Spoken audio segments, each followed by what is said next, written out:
What's up, everyone? We are back in Midnight Manor at FantasticFest 2025 for our final interview of the festival. Gore Verbinski. Seriously, it's something else to finish out our run here with you and your movie. Good luck. Have fun. Don't die. Congratulations. Well, thank you. Feel like we're in the right place. Everything about this festival is wonderful, but Midnight Manor is our home, and we love it and we appreciate it. So, many questions. I wanted to start by talking about the gap between A Cure for Wellness and this film, and you'll learn this about me very quickly. I like big, complicated two-part questions. When you wrapped A Cure for Wellness, at that time, what did you think your next move as a director was going to be, and how does that compare to what you wound up doing with this film? Well, right after that film, I started, I'd made a movie a while ago called Rango, which is an animated movie, and I wanted to get back into that space, so we started out a film called Cattywampus, which is an animated sci-fi musical about these funky cats in space, and we started writing the music, we started doing all the work and storyboarding, and that's a very long, slow process.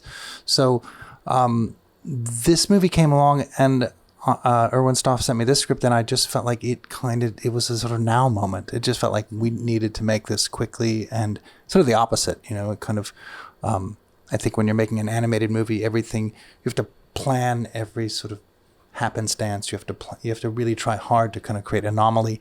This was more embracing the chaos. You mentioned last night during the Q&A, you are working on an animated musical. Is it still that you're trying to see through? Yeah, it's called Cattywampus. It's got Anderson Paak and her and Glenn Close and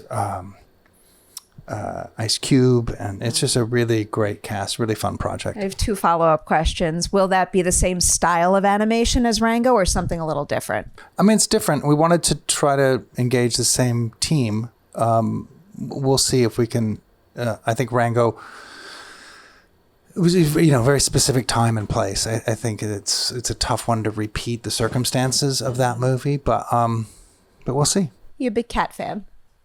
I like all creatures. Okay. But yeah, for some reason that's two cats in a row. Yeah. We're not going to get into any spoilers, but I will just say there's a cat in this movie that I quite enjoyed.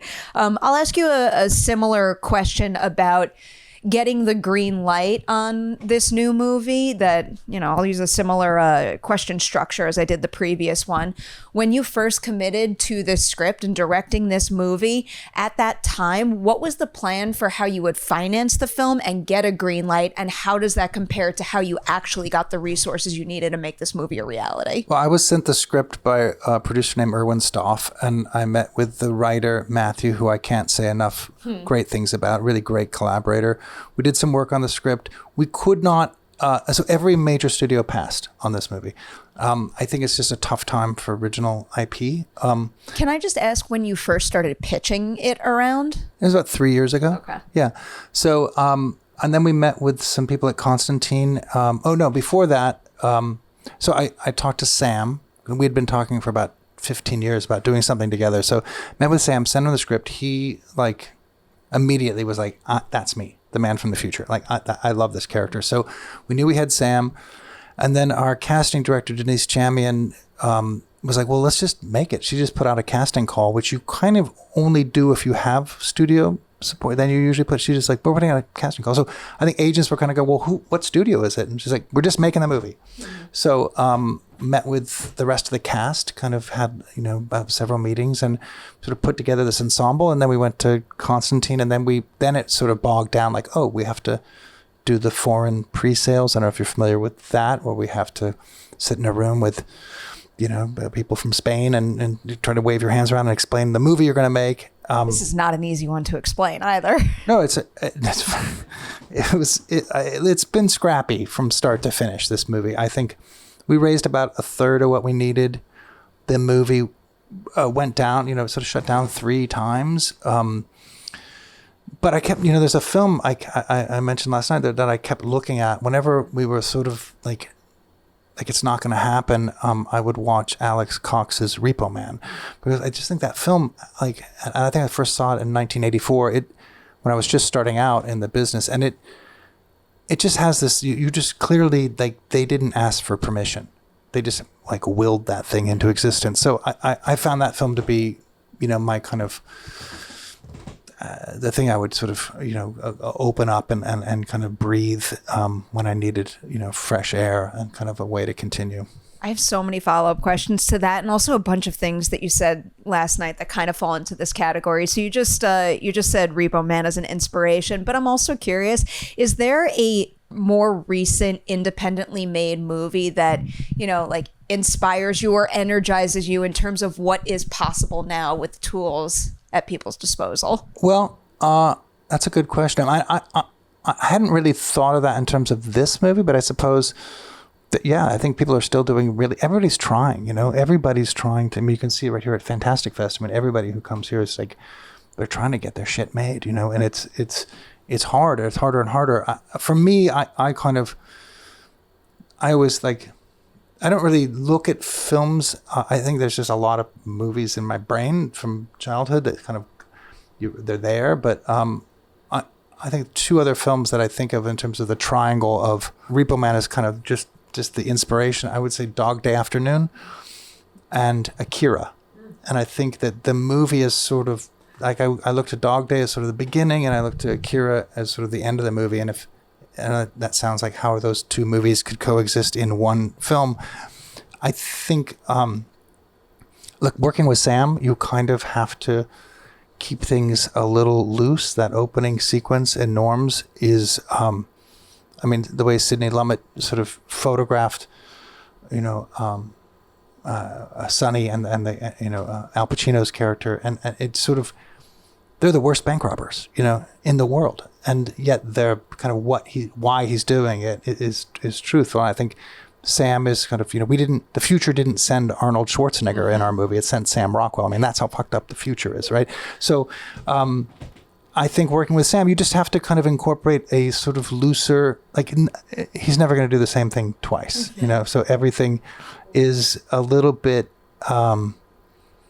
loose and honest and sort of more free. And then I think by the end of the movie, we're slowly twisting and turning. By the end, I think of Akira, I think everything's sort of composed but super enigmatic. I think there's a lot of the back end of that movie. I still don't understand the last 20 minutes of Akira, but I keep watching it because I want to understand it. Oh, I get that. I have like a mile-long bullet point list in my head now about all the other things I wanted to ask. So leaning back into the idea of you making this movie in a really scrappy way, and also some of what you brought up last night made me think about this.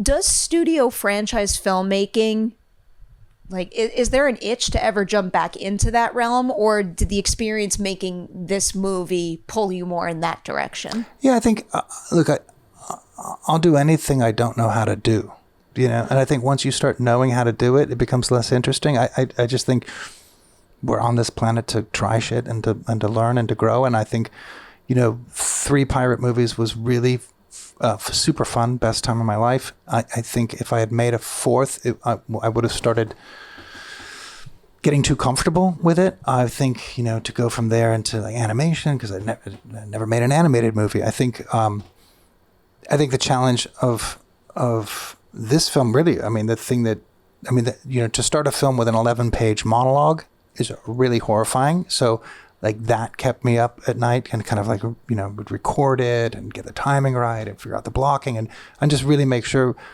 when Sam walks into Norms, he's convincing the patrons, they're dismissing him at first. And by the end of the sequence, I think that's our audience, right? Mm-hmm. By the end of that sequence, you have to be like, okay, I'm ready to go on this ride with this character. So making that turn, again, it's just trying, we tinker. Sometimes, movies blow up and they're hits and sometimes they're not. But, we always leave it all on the field. That monologue might answer this question, but even with all of your experience, can you name a specific filmmaking first you experienced doing this movie? Well, I think working with Sam and I would say this entire ensemble, I've never had a group of actors who got along so great in a way that was almost annoying. Just trying to get them to focus because they were always, it wasn't a case of like who's going to come out of their trailer and who's not, because there were no trailers. Right? They're on set. They're huddled under umbrellas during the rain. They're all laughing and talking and singing, and then you're getting your next shot ready, and you're saying, okay, get in here, action, and they're still talking, and you're like, hey. And there's a character named Bob who doesn't quite make it, and so I'd have to like, Bob's dead, and they would all stop and go, okay, right, Bob's dead, and they'd kind of get serious and settle down, and so Bob's dead was kind of a right before action thing that we said throughout the film. It's very appropriate because I'm obsessed with the wide variety of acting techniques out there, and I think your ensemble is just top tier. Just a bunch of like wildly unique performers who I always know are going to swing big in completely different ways in every project they do. Can you name the 2 actors in this ensemble with the most polar opposite approaches to their work, where they call for something different from you as their actor's director? Well, I think so we've got Sam, Zazie, Peña, Haley the Richardson, Asim, and Juno. Juno I've known since she was a little kid. I mean, her father, Julian, is he's a national treasure. I mean, he should be Sir Julian Temple. He's one of the greatest filmmakers ever, and he was instrumental early on in my career. So I've known Juno forever. She's I can't say enough good things about her. Everyone, I mean, Haley's got her own process. Peña's got her, Zazie. They're all, as a director, you have to completely respect what they need to do to get in the zone. And it's tough with an ensemble because sometimes somebody's great in take 3 and somebody's warming up, and so you and you're trying to, particularly in the case of something humorous, you're trying to contain it into a group shot. You don't really want to create the comedic timing editorially. You want it to occur. So, but you are kind of cooking. You're making a bouillabaisse, and every one of them is a different ingredient. They all hold their own space. I'm not sure if I'm answering your question, but the polar opposites. God, I mean, it's kind of it's a 6-way star. I mean, they're all. I couldn't really answer that. I'll take that.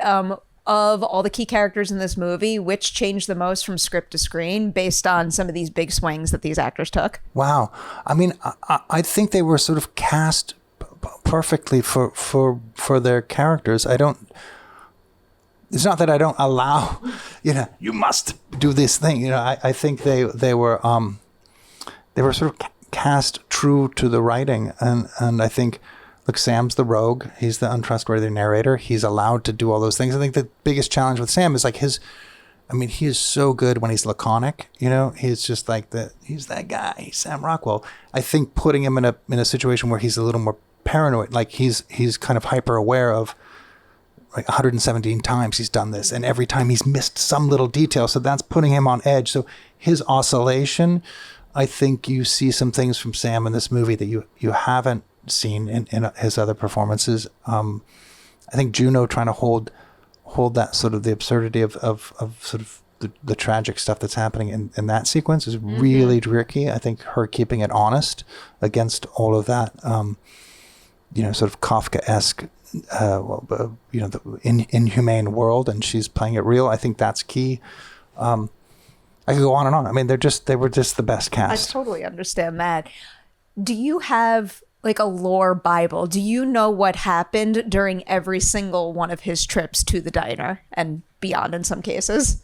Well, I don't know if I can do all 117, but sure, they're all. We talk about that a lot. Like you've tripped over that wire before. You've seen this before. You've done that before. And then also like, why is that not where I put it? Like, why is a Cholula bottle wobbling? Like, you don't go through time 117 times without picking up some sort of cosmic lint or, some things you're going to have an effect. Like, some things are a little off. And I think that is, plus in this case, the sort of AI trying to screw with him.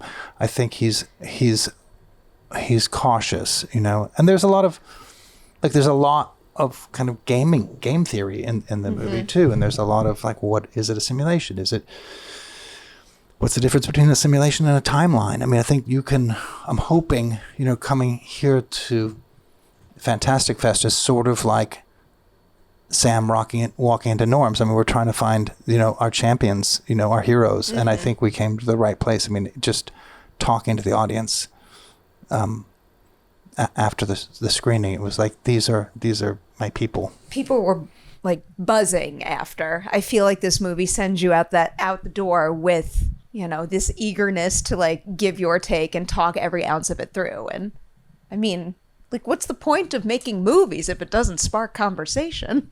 Oh, and I think it's so important to see it in a theater, with other people. I think that, spending a lot of time in the editing room and then going out and showing it to 200 people. I mean, it's just and every time you see it with a group of people, it's organic. It's like putting on a play. I mean, it's just different every time. I know it's only one screening thus far, but is there any particular reaction you heard last night that either surprised you or maybe made you realize something in your own movie was stronger than you ever even knew it was?